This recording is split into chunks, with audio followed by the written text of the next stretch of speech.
Alhamdulillah, kita akan terus bersama dalam segmen Ilmu Rohani bersama tetamu kita yang mulia Dr. Hajah Mas Suryati binti Haji Yahya memperkatakan mengenai dengan pesona dunia. Sebelum itu kita sapa tetamu kita. Assalamualaikum Dr. Hajah. Waalaikumsalam. Alhamdulillah sihat harian ya. Alhamdulillah sihat. Dan tajuk harian ini pun ni begitu besar sebenarnya untuk kita ni perkatakan pesona dunia dan sebagai mukadimah dapat Dr. Hajah untuk memberikan penjelasannya. Okey, baik. Okey, bismillahirrahmanirrahim. Innalhamdulillah nahmaduhu wa nasta'inuhu wa nastaghfiruhu wa na'udzu billahi min syururi anfusina wa min sayyiati a'malina. Man yahdihillahu fala mudilla lahu wa man yudlil fala hadiya lahu. Asyhadu an la ilaha illallah wahdahu la syarika lahu wa asyhadu anna Muhammadan abduhu wa rasuluhu. Amma ba'd. Subhanaka la ilma lana illa ma 'allamtana innaka antal alimul hakim. Rabbi shrah li sadri wa yassir li amri wahlul 'uqdatam min lisani yafqahu qawli. Rabbi yassir wa la tu'assir wa tammi bil khair. Assalamualaikum warahmatullahi wabarakatuh. Baik, kepada para penonton, kepada para pendengar lah, di mana jua segmen ini dapat diikuti, mudah-mudahan semuanya sentiasa dalam rahmat Allah jua. Mudah-mudahan apa yang kita lakukan pada hari ini mendapat keberkatan dan untuk hari seterusnya. Dan insyaAllah untuk dalam segmen ini kita akan bercakap tentang pesona dunia. Okay? Mudah-mudahan dengan huraian ini dapat memberikan kefahaman sedikitlah kepada yang mungkin agak kurang faham. Okay? Di mana sebenarnya untuk meluruskan pesona dunia ni. Baik. Sekaligus juga dengan kita faham pesona dunia ni akan memperbaiki sedikitlah, meningkatkan sedikit amalan kerohanian kita ni dan apa-apa jualah bersanggup paut dengan hati kita ni juga sebenarnya. Baik, sebagai permulaan, okay, saya akan kemukakan definisi mengenai dengan pesona dunia ni. Okay. Baik, dari segi kalimah pesona ni, okay, ya, sebenarnya maksudnya situasi ataupun keadaan kita ni sangat tertarik sebenarnya. Jadi apabila disebut sangat tertarik itu satu level yang sangat tinggi, maksudnya levelnya tu tinggi, sangat tertarik. Okay. Kemudian sebagai contohlah mungkin sangat tertarik dengan benda materi. Biasanya kadang kalau dengan orang kita ni sangat tertarik dengan orangnya, macam itu. Kemudian kalau mungkin dalam dari segi materi yang lain mungkin kita ni mungkin sangat tertarik dengan sentuhan lagu, sentuhan lirik, begitu. Okey, baik. Cuma dalam hal apabila dihubungkan dengan pesona dunia ni, jadi kita ni mesti tahulah dunia ni sebenarnya dari segi yang kita faham, okey, ya sifatnya sementara, bukannya kekal. Dan dari kalau ada juga kita mendengar juga perkataan duniawi kan. Okay. Jadi kalau pesona duniawi itu, jadi kalimah duniawi itu ia maksudnya keadaan dunia macam tu yang boleh menarik perhatian kita ni macam tu. Itu sedikit definisi mengenai dengan pesona dunia tu lah. Itulah telah pun dikongsikan mengenai dengan definisi, sedikit definisi mengenai dengan pesona dunia. Jadi Ustazah, Dr. Ustazah ada menyebut tadi mengenai dengan cara definisi pesona dunia, terlampau tertarik, sangat tertarik dengan dari segi material ataupun apa-apa yang ada di dunia ni yang sebenarnya merupakan sesuatu yang sementara sahaja ni, Dr. Ustazah. Mungkin kalau tadi boleh ceritakan lagi Ustazah, menurut Al-Quran dari segi kehidupan dunia itu sendiri menurut pandangan Al-Quran. Baik. Sebagaimana disebutkan juga tadi, dunia ini kedudukannya adalah sementara. Bahkan di dalam Quran pun sudah disebutkan, dirakamkan di dalam surah Al-Ankabut sebenarnya pada ayat 64, terjemahannya ada menyebutkan, dan tiadalah kehidupan dunia ini melainkan senda gurau dan main-mainan saja, macam itu. Dan sesungguhnya akhirat itulah yang sebenarnya kehidupan yang kalau kita ketahui akan lebih kekal abadi, macam itu maksudnya. Jadi dalam hal ini kita ni sudah melihat apabila sudah disebutkan di dalam Al-Quran kedudukan dunia ini hanyalah sebagai senda gurauan, mainan, artinya dapat kita bayangkan bahwasanya boleh saja memperdayakan kita ni, boleh saja keadaan itu akan menipu kita ni sebenarnya. Jadi dalam hal pesona dunia itu tadi level yang sangat tinggi, sangat tertarik, artinya sangat tertarik itu berarti tanpa sedari melebihi daripada kadar biasa pesona itu, macam tu. Jadi dalam hal ini benarlah Al-Quran menyebutkan memang kedudukan dunia itu ialah sebenarnya senda gurauan sahaja, mainan sementara sahaja kan. Jadi tertakluk terpulang kepada kita ni bagaimana menyantuni keadaan itu, macam tu. Dan dari sudut yang lain juga, saya sambung dari sudut yang lain juga sebenarnya bukanlah menjadi satu masalah juga sebenarnya untuk kita ni menghayati kesenangan duniawi yang diberikan oleh Allah Subhanahu Wa Taala juga. Namun ada batas tertentunya macam tu. Supaya kita ni tu indah termasuk dalam pesona dunia yang levelnya sangat tinggi tu. Sangat tinggi tu bukan maksudnya ia bukannya positif tetapi sebaliknya. Terpesona yang sangat tinggi dalam hal ini ia adalah negatif kedudukannya, bukannya positif. Okey. Jadi negatif tu maksudnya apabila sudah tani terpesona dengan dunia benar-benar, okey, artinya di sana akan berlaku beberapa keadaan perkara di mana tani berada dalam kelalaian. Di sinilah sebab saya sebutkan pesona dunia ni ia adalah level yang sangat tinggi tetapi posisinya adalah negatif. Ya. Kalau kita ni berbincangkan sebenarnya walaupun tajuknya tu agak ringkas, pesona dunia, tapi kalau kita ni dapat bincangkan lebih dalam lagi, ia cukup besar. Ia akan boleh orang kita ni boleh kategorikan lagi cara pemikiran, mindset kita ni juga dalam mengendali kehidupan di dunia ni. Sebab itu juga keluar istilah tu Dr. Haja, dunia tipu-tipunya tu. Itulah ini diperkuatkan lagi dengan apa yang telah pun dikongsikan oleh Dr. Haja melalui firman sebentar tadi ya. Dan dalam hal ini kita ni mengetahui memang ada jenis pesona dunia yang diperbolehkan. Tetapi macam mana kita ni mengawal ataupun menyantuni keadaan tersebut? Dr. Haja. Kita ni saya bawakan semula juga satu pandangan ataupun yang telah pun dituliskan di dalam kitab Ihya Ulumuddin. Perkara ni sebenarnya mengenai dengan pesona dunia ni sebenarnya ada disebutkan juga oleh Imam Ghazali di dalam maksudnya kata Imam Ghazali ada 4 perkara sebenarnya menjadi penghadang antara kita ni dengan urusan-urusan akhirat. Salah satunya adalah harta. Maka harta ni jadi ada punya kaitan dengan pesona dunia itu sebenarnya. Jadi menurut Imam Ghazali, kalau kita ni pesona dunia urusannya harta, di sana ujian terlalu besar, sangat besar cabarannya. Jadi macam mana kita ni supaya boleh, sebab dalam urusan harta ataupun mencari apa jua urusan dunia ni memang juga kita ni disuruh digalakkan untuk berusaha. Cuma batas garis panduannya tu macam mana? Dalam hal ni bukan tidak boleh kita ni mengumpul harta, bukan. Boleh, tetapi dalam kadar boleh membawakan kita ni merenungi semula, bertafakur semula. Jadi harta yang tadi timbunnya tu, tadi kumpul tu boleh menyuntik hati kita ni semula untuk bertafakur, untuk memikirkan kembali. Itu yang penting. Di sana ia punya kesederhanaan kita ni dalam menghimpun ataupun mengumpul harta itu. Itu maksudnya. Jadi itu antara contohnya juga ni. Dan selain daripada perkataan kesederhanaan, masih lagi legit ataupun valid di mana agama itu memang mengutamakan wasatiyah tu, keseimbangan tu. Betul. Mungkin boleh disinonimkan barangkali Ustazah ni daripada pemerhatian saya, mungkin dapat dibetulkan kalau salah Ustazah. Pesona dunia mungkin di sini dimaksudkannya mungkin menjadi seseorang atau apabila seseorang itu menjadi terlalu taksub barangkali dengan apa yang ada keadaan di dunia, tersebut, dengan keadaan di dunia dan juga macam yang dikongsikan tadi kepada materi dan sebagainya boleh menyebabkan kelalaian dalam kehidupan kita ni seharian.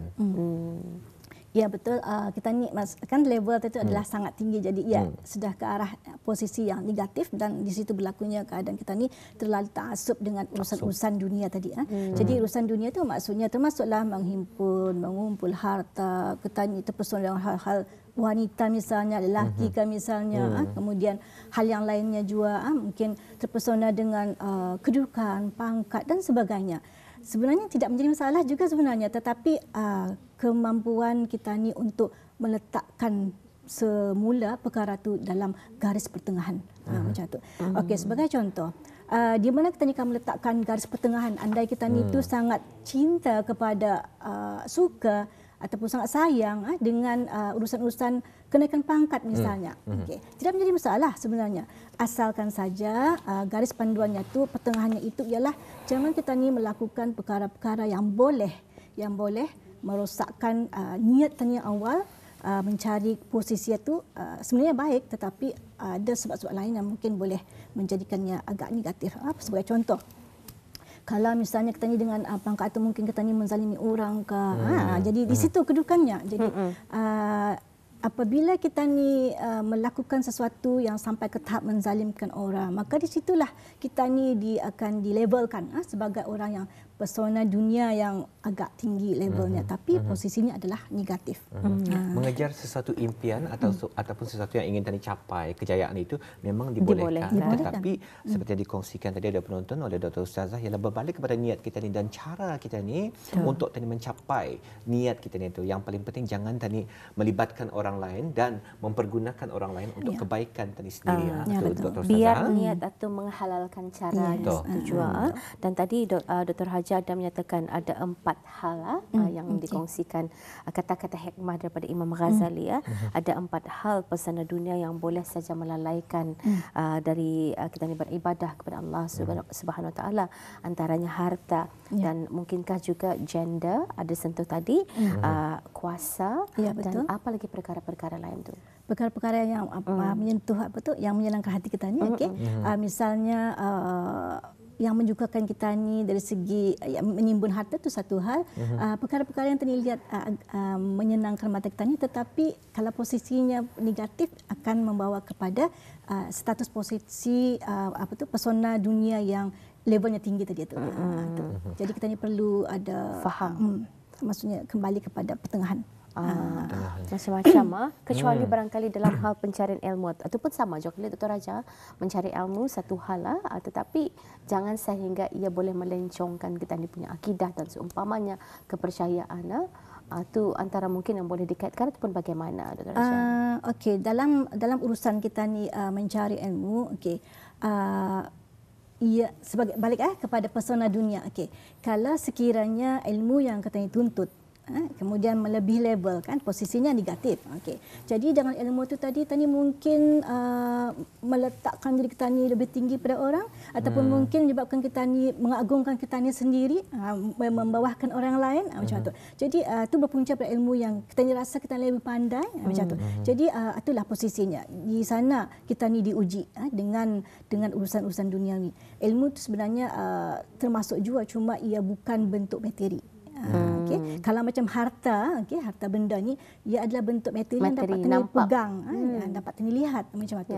Kalau kita ni macam kuasa, dari segi status pun dia tahu, tadi adalah yang punya kuasa seperti ini, macam tu.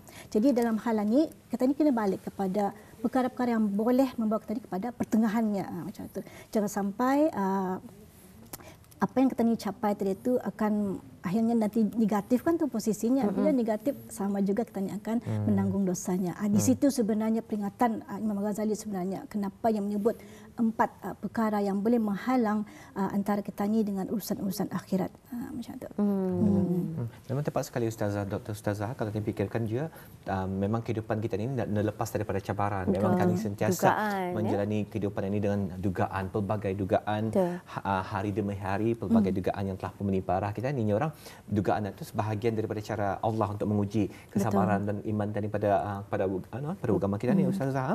Dan juga seperti yang Ustazah kongsikan tadi, yang paling penting ialah berbalik kepada kesederhanaannya barangkali Ustazah. Pertengahannya, apa pertengahannya? Niat kita ni harus betul dan jangan menggunakan jalan yang salah untuk mencapai kenikmatan dunia semata-mata. Ya, betul. Okey, dalam hal ini suka saya menambah juga, sebenarnya yang pasti itu kalau orang yang punya iman yang teguh, iman yang kukuh, mantap, pasti ia tidak akan terpesona dengan urusan dunia sebab ia sudah faham. Okey, dan ia sudah faham bahwasanya urusan dunia itu selama-lama ni yang mungkin mengurangkan fokusnya kepada Allah Ta'ala, banyak melalaikan ia dalam urusan-urusan akhirat, macam itulah. Jadi orang ini sudah faham. Jadi orang yang punya iman yang kukuh, mantap, teguh, insya-Allah ia tidak lagi akan terpesona dengan urusan-urusan dunia. Dan selain itu juga saya percaya individu yang mempunyai tahap kesedaran, ketakwaan imannya itu yang tinggi itu, kerana bukan hanya kesederhanaan saja rasanya perkataan yang perlu kita ni faham, merasa berkecukupan. Dan selain itu, itulah berbalik juga kepada bersyukur juga kali. Dalam hal kita ni sebab itu terwujudnya istilah hidup sekadarnya, nyerah sekadarnya saja, jangan berlebih-lebihan, itu pasti akan memudaratkan. Dan dalam hal ini ia indah akan dapat kita ni pelajari secara langsung. yang mesti kita perlu kita lipat jalani barang itu jalani, dan betul. perlunya ada pendedahan-pendedahan dalam kehidupan. Betul kita ni fahami dengan baiklah. Ya. Satu persatu. Perkara kadang-kadang kita ni tidak nampak, melainkan kita ni sudah melalui dalamnya, dirasai, maka kita faham. Tidak kita menolak pesona dunia ini Ustaz Dr. Hajah, tapi biarlah ia berpada-pada. Nyorang umpamanya saja masa ni kan zaman teknologi. Nyorang segala-galanya boleh kita ni perolehi melalui kemudahan dan kepesatan teknologi ni. Apapun kewahaman cari nyorang di hujung telunjuk jari ini saja dilayari ada sudah jawapan-jawapannya. Tetapi perlu juga kita ni timbang-timbangi sama ada maklumat ataupun ilmu yang kita ni peroleh itu sahihkah indah.